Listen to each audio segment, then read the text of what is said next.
திங்கள் காலை college canteen முன் ஃபஸ்ட் இயர்ஸ் ஆங்காங்கே அமர்ந்திருக்க ஜெனியை தேடியவர்கள் அவளை சுற்றி 4 பேர் நின்றிருப்பதைக் கண்டு வேகமாக அங்கே போனார்கள். அவர்களும் தங்கள் கிளாஸ்மேட் தான் என்பதை அறிந்து நிம்மதியானார்கள்.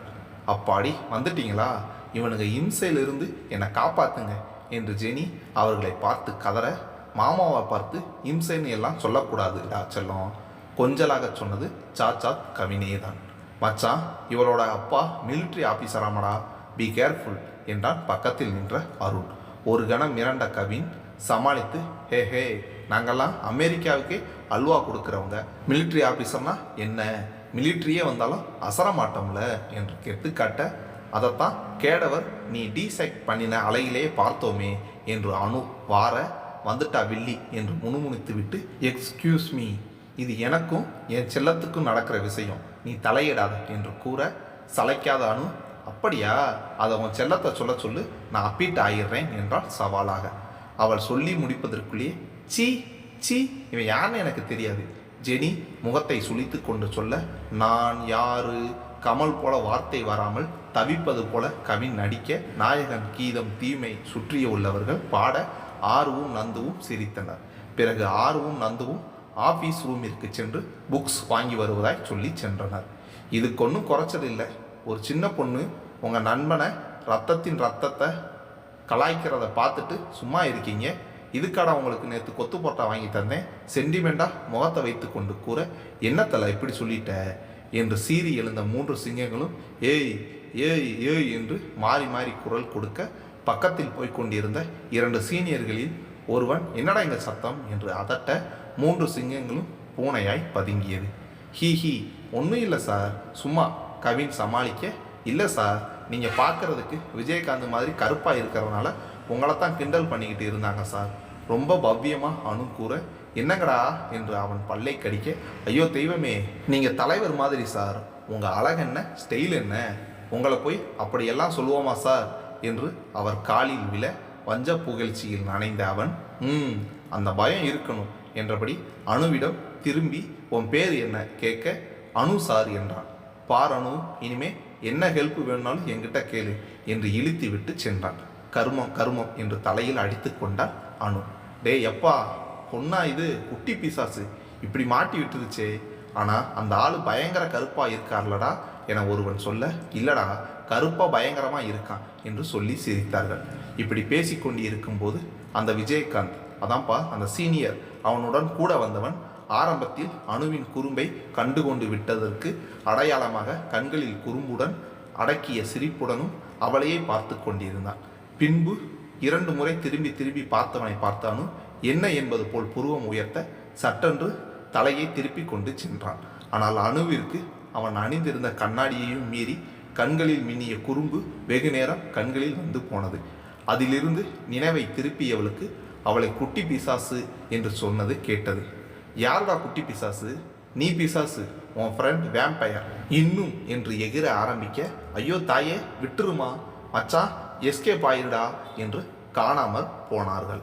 ஜெனியிடம் திரும்பியானு, ஆப்ரேஷன் மஸ்கிட்டோவை ஆரம்பிக்கலாமா என்று கேட்க, அவர்களை கையெடுத்து கும்பிட்ட கவின், எனதருமை தோழிகளை, ஒரு நாளைக்கு ஒரு ஆப்பு தான், அதுக்கு மேலே உடம்பு தாங்காது, அப்புறம் நான் அழுதுடுவேன் என்று விட்டு ஜெனியிடம், ஜேலோ மாமா வரட்டா என்று கேட்க, ஜேலோவா அப்படின்னா கேட்டவளின் காதில் அணு பதில் சொல்ல, ஐயோ இது காதை கடிச்சதுனாலே போச்சே என்று மிரள, அவன் பயந்தபடியே ஜெனி மேல் மூச்சு கீழ் மூச்சு வாங்க, டேய் என்னை பார்த்தா உனக்கு ஜேலோ மாதிரி தெரியுதா, நான் என்ன அப்படியா, no no no bad words, மாமா பாவம்ல, உனக்கு பிடிக்கலைன்னா சாகிரா மாதிரின்னு வச்சுக்கலாமா என்று கேட்க, வேணா ஃபீலிங்ஸை கிளப்பாமல் போயிடு என்று கடுப்பாக, நீ ஏன்டா ஃபீல் பண்ணுற, இதுக்கு அவங்களாம் ஃபீல் பண்ணணும் என்று சொல்லி அவளிடம் ஒத்து வாங்கி கொண்டான்.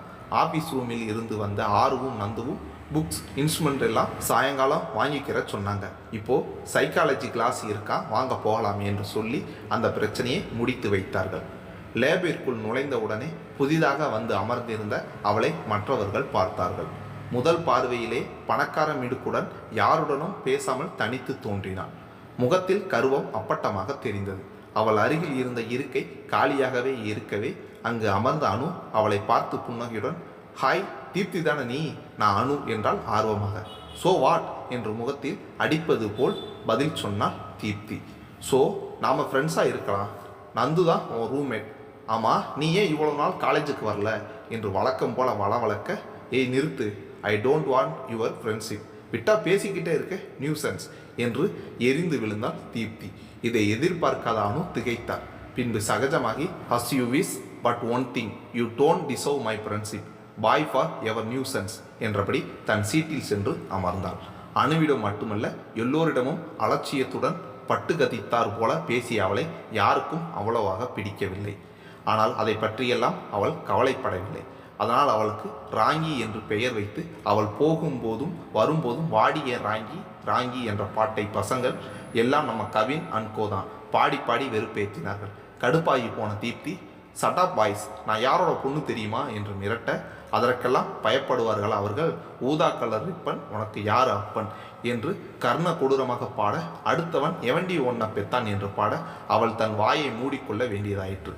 சைக்காலஜி ப்ரொஃபஸர் பிருந்தா மேடம் பார்ப்பதற்கு காமெடியாக இருந்தாலும் கிளாஸ் நடத்துவதில் கில்லியாக இருந்தார். நடுவில் கேள்விகள் வேறு கேட்டதால் எல்லோரும் விழிப்புடன் இருக்க வேண்டியதாயிற்று. அந்த வாரம் முழுவதும் அதே கிளாஸ் என்பதால் சற்று தொய்வாக போனது. எல்லோரும் கொட்டாவியை மென்று முழுங்கிக் கொண்டு பாடத்தை கவனிப்பது போல் நடித்து கொண்டிருந்தார்கள். வியாழன் அன்று லேபில் முதலாவதாக நின்று கொண்டிருந்த நந்துவை அழைத்த ப்ரொஃபஸர், நீ போய் ஃபைனல் இயர் படிக்கிற சந்துருக்கிட்ட பழைய நோட்ஸ் கேட்டிருந்தேன், நான் கேட்டேன்னு சொல்லி வாங்கிட்டு வா என்றான். சந்துருவா என்று தயங்கி நின்றவளை பார்த்து, நீ இன்னும் போகலையா, go and get it fast என்று விரட்ட, கடவுளை துணைக்கு அழைத்தபடி ஆஃபீஸ் பியூனிடம் ஃபைனல் இயர் எங்கே என்று கேட்டு அவர்கள் இருந்த கிளாஸை நோக்கி சென்றான். கிளாஸில் ப்ரொஃபஸர் வராததால் மாணவர்கள் வெளியே நின்று கொண்டிருந்தனர். இவள் வருவதை பார்த்து சிலர் விசில் அடித்தனர். எதையும் காணாதவள் போல் தரையை பார்த்தபடி போனவள் முன்னால் இரு கால்கள் மறைப்பது போல் நிற்கவும் நிமிர்ந்து பார்த்தாள்.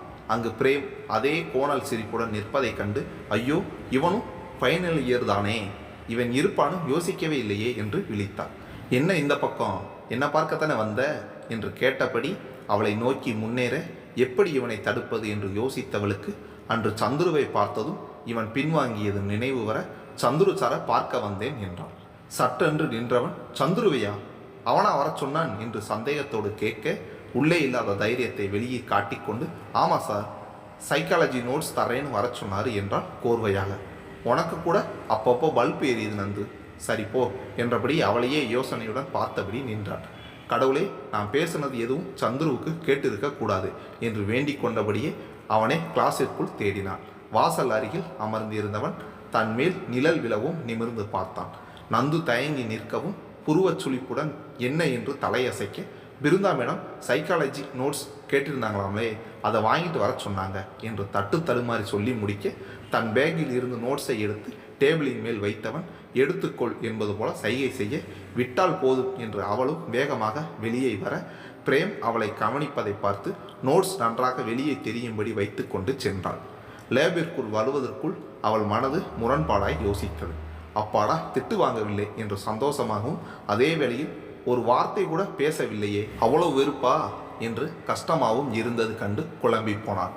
ஆழ்ந்த தூக்கத்தில் இருந்த நந்துவிற்கு தூரத்தில் யாரோ விசும்புவது போல் கேட்டது. அது கொஞ்சம் கொஞ்சமாக அருகில் வரவும் கஷ்டப்பட்டு கண்களை திறந்து பார்த்தாள். ஒரு உருவம் தலைவெறி கோலமாக தன் ரூம் ஜன்னல் அருகே அமர்ந்து அழுது கொண்டிருந்ததைக் கண்டு அரண்டு போனவள் சட்டென்று எட்டி லைட் ஆன் செய்தாள். லைட் வெளிச்சம் தன் மேல் படவும் கண்களை வேகமாக துடைத்து கொண்ட தீப்தி அதே வேகத்தில் லைட்டை ஆஃப் செய்துவிட்டு தன் பெட்டில் தலைவரை இழுத்து போர்த்தி கொண்டு படுத்து விட்டாள். அவளையே விசித்திரமாக பார்த்தபடி உறங்கி போனா நந்து. மறுநாள் காலையில் முதல் வேளையாக ஆருவிடம் நடந்ததை கூறினாள். ஆருவும் அவள் ஹோம் சிக்கால் அழுதிருக்கலாம் என்றும் அதை பெரிதுபடுத்த வேண்டாம் என்றும் கூறினாள். நந்துவும் அதை அத்துடன் விட்டுவிட்டாள். வியாழன் மாலை காலேஜ் கேண்டீன் முன்னால் ஃப்ரெஷர்ஸ் எல்லோரும் நின்று கொண்டிருக்க, அவர்கள் முன்னால் ஒவ்வொரு இயர்ஸின் ரெப்ரசன்டேட்டிவும் இருந்தார்கள். அதில் வின்சியும் அடக்கம். முதலில் ஒரு ஹவுஸ் சர்ஜன் முன்னே வந்து, டியர் ஜூனியர்ஸ், நாளையிலிருந்து நம்ம காலேஜ் டே ப்ரோக்ராம்ஸ் ஆரம்பிக்குது. ஒவ்வொரு நாளும் ஒவ்வொரு ஃபங்க்ஷன் இருக்கும். நாளைக்கு ரோஸ் டே அண்டு ட்ரெடிஷ்னல் டே, அதனால் நாளைக்கு எல்லோரும் ட்ரெடிஷ்னல் ட்ரெஸ் தான் போட்டுட்டு வரணும். அப்புறம் ஈவினிங் இங்கே நிறைய ரோஸ் வச்சுருப்போம். அதை எடுத்து யார் வேணால் யாருக்கு வேணால் கொடுக்கலாம். யாரும் வேண்டான்னு சொல்லக்கூடாது, பட் எல்லாமே லிமிட்டோடு இருக்கணும். அண்டு நாளைக்கு ஃப்ரெஷர்ஸ் டேயும் இருக்கிறதுனால என்ஜாய் இட் வித் ரோசஸ் என்று விட்டு சென்றான். பிறகு மற்ற சீனியர்ஸ் இன்னும் கொஞ்சம் டூஸ் அண்ட் டோன்ட்ஸ் சொல்லிவிட்டு சென்றனர். கலைந்து சென்ற அனைவரும் நாளை என்ன ட்ரெஸ் போடுவது என்று பேசியபடியே செல்ல அனு ஜெனியிடம் நாளைக்கு பிங்க் நிற சாரி அணிந்து வர சொன்னார். மறுநாள் காலை குளித்துவிட்டு தன் அத்தை எடுத்து தந்த புடவையை ஆசையுடன் வருடினாள் நந்து. பிறகு அதை அணிந்து கொண்டு அனு ஆருவின் ரூமிற்கு சென்றான். அங்கு அனுவும் ஆருவும் ஏற்கனவே கிளம்பி ரெடியாகி இருந்தார்கள். 3 பேரும் ஒரே மாதிரி சாரி அணிந்து பார்ப்பதற்கு அழகாய் இருந்தார்கள். அதிலும் நந்துவிற்கு அந்த நிறமும் அதை உடுத்தி இருந்த விதமும் அவளை தேவதை போல காட்டியது. காலேஜில் அவர்களுக்காய் காத்திருந்த ஜெனி அவர்களை பார்த்ததும் உற்சாகமாய் கையசைத்தாள். அவளும் அதே பிங்க் நிற பிரிண்டட் சில்க் சாரி அணிந்திருந்தாள். கொஞ்சம் பூசினார் போல் இருக்கும் ஜெனிக்கு அந்த புடவை பாந்தமாய் பொருந்தி இருந்தது. 4 அரட்டை அடித்து கொண்டிருந்த போது அவர்களை தாண்டி சென்ற தீப்தி மிகுந்த வேலைப்பாடு அமைந்த அடர்ந்த பச்சை நிற சாரியும் அதற்கு தோதாய் மிதமான ஒப்பனையுமாய் அழகாய் இருந்தாள். தான் கிளம்பும் வரை தூங்கி கொண்டிருந்தவள் எப்போது எழுந்து எப்போது கிளம்பினாள் என்பது நந்துவிற்கு புரியாத புதிராய் இருந்தது. சிறிது நேரத்தில் ரோஸ் டே துவங்கியது. முதலில் ஹவுஸ் சர்ஜன்ஸ் அனைவரும் ஃப்ரெஷர்ஸ் அனைவருக்கும் வெள்ளை மற்றும் மஞ்சள் ரோஸ் கொடுத்து வாழ்த்து சொன்னார்கள். ஒரு சிலர் ரெட் ரோஸ் கொடுத்தார்கள். பின்பு ஃபைனல் இயர்ஸ் வந்தபோது நந்துவை தேடி வந்த பிரேம் ஒரு ரொமான்டிக் லுக்கோடு கவுண்டோமினி சார் விடுவாரே அதே தான் ரெட் ரோஸை நீட்ட நந்துவும் வேற வழி இல்லாமல் வேண்டா வெறுப்பாக வாங்கி கொண்டான்.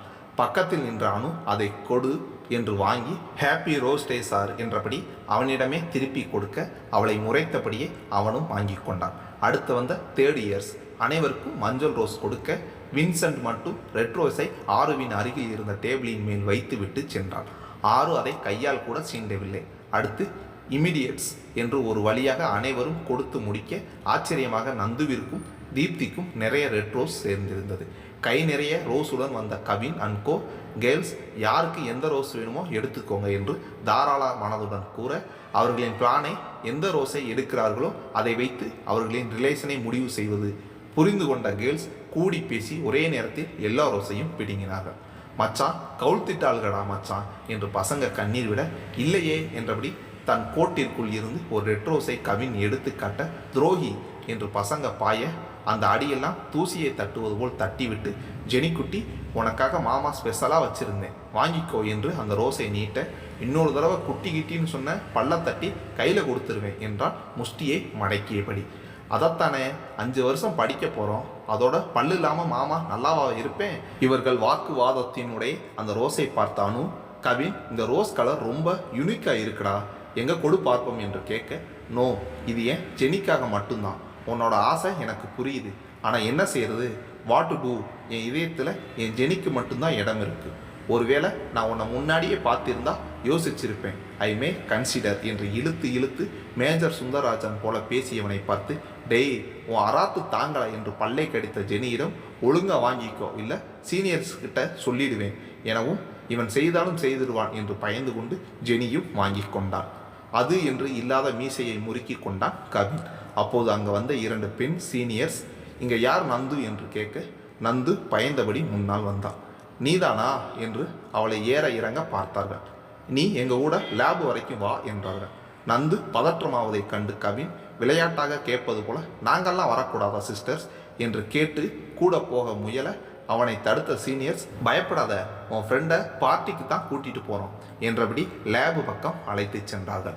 லேபின் காரிடாரை அடைந்ததும் இங்கே பார் நந்து உன்னை இங்கே எதுக்கு கூட்டிகிட்டு வந்தோம்னா நீ ஃபஸ்ட் நாளே சந்துருக்கிட்ட திட்டு வாங்கினியாமே, அதனால் நீ தான் அவங்ககிட்ட இப்போ ப்ரொப்போஸ் பண்ண கரெக்டான ஆள். என்ன சொல்கிறார்கள் என்று புரியாமல் திகிலோடு நந்து அவர்களை பார்க்க புரியலையா அங்கே பார் என்று காரிடரின் கடைசியில் நின்று கொண்டிருந்த சந்துருவை காட்டி ஒன்றுமில்லை இந்த ரெட் ரோஸை அவங்ககிட்ட கொடுத்து ஐ லவ் யூன்னு மட்டும் சொல்லிட்டு வந்துடு என்றான். விபரீதம் புரிய ஐயோ சந்துருவா என்று மிரண்டு முடியாது என்பது போல தலையாட்டினான். அப்போ சரி இவளை பிரேம் கிட்ட கூட்டிகிட்டு போக வேண்டியதுதான், என்ன பார்க்குற, பிரேம் தான் உன்னை தனியாக கூட்டிகிட்டு வர சொன்னான், ப்ரொப்போஸ் பண்ணணுமா, நாங்கள் தான் பாவம்னு இங்கே கூட்டிகிட்டு வந்தோம், என்ன சொல்கிற பிரேமா சந்துருவா எனவும் மறு வினாடியே இங்கேயே போகிறேன் என்று நந்துவிற்கு கண்களில் நீர் முட்டியது. அவள் கையில் ரோஸை திணித்துவிட்டு லேபுக்குள்ளே சென்று ஜன்னல் வழியே வெளியே நடப்பதை பார்க்க தொடங்கினார். காலியாக இருந்த காரிடரின் அந்த கடைசியில் சந்துரு நின்று கொண்டிருந்தான். தடதடக்கும் இதயத்தை கையால் அழுத்தி கொண்டு அவனை நோக்கி சென்றவள் அவனை நெருங்க சில அடிகள் இருக்கும்போது தைரியத்தை திரட்டி அவனை நிமிர்ந்து பார்த்தாள். சிற்பியால் நேர்த்தியாக செய்யப்பட்ட சிற்பம் போல் ஒற்றை காலை தூணில் தாங்கி கைகளை கட்டி கொண்டு நின்றிருந்தான். தோள்களில் அலட்சியமாக கிடந்த கோட் கூட அவனுக்கு கம்பீரமாக இருந்தது. காற்றில் ஆடிய அடர்ந்த சிகையும் கூரான நாசியும் அழுத்தமாக மூடியிருந்த வடிவான உதடும் யாரும் என்னை அணுக முடியாது என்று பறைசாற்றியது. தூரத்தில் வானத்தை பார்த்திருந்த அந்த கண்கள் அவளுக்கு மிகவும் பரிச்சயமாய் இருந்தது. அந்த கண்களின் ஏக்கமும் சோகமும் அவளை மிகவும் பாதித்தது. இங்கு நடப்பது தேஜாவு போல இருந்தது. தன் சிறுவயதில் இதே ஜோடி கண்களின் சோகம் மாற்ற தான் ஒரு பூவை நீட்டி சொன்னது இப்போது ஞாபகம் வந்தது. இது வெறும் ரோஜா இல்லை, என்னோட சந்தோஷம். இதை நீ வச்சுக்கிட்டு உன்னோட சோகத்தை எல்லாம் என்கிட்ட கொடுத்துரு பிரபு. சொல்லி முடித்த பிறகுதான் ரோஸை நீட்டியவரை தான் அதை வாய்விட்டு சொல்லிவிட்டோம் என்று அவளுக்கு புரிந்தது. என்ன காரியம் செய்து விட்டோம் என்று பதறி அவள் நீட்டிய கையை மடக்குமுன் அவள் கைகள் இரண்டும் சந்துருவை நோக்கி இழுக்கப்பட்டது. அதிர்ந்து விழித்தவளின் உள்ளங்கைகளை தன் கைகளில் எடுத்து தன் கன்னங்களில் வைத்து அழுத்தி கொண்டான் சந்துரு.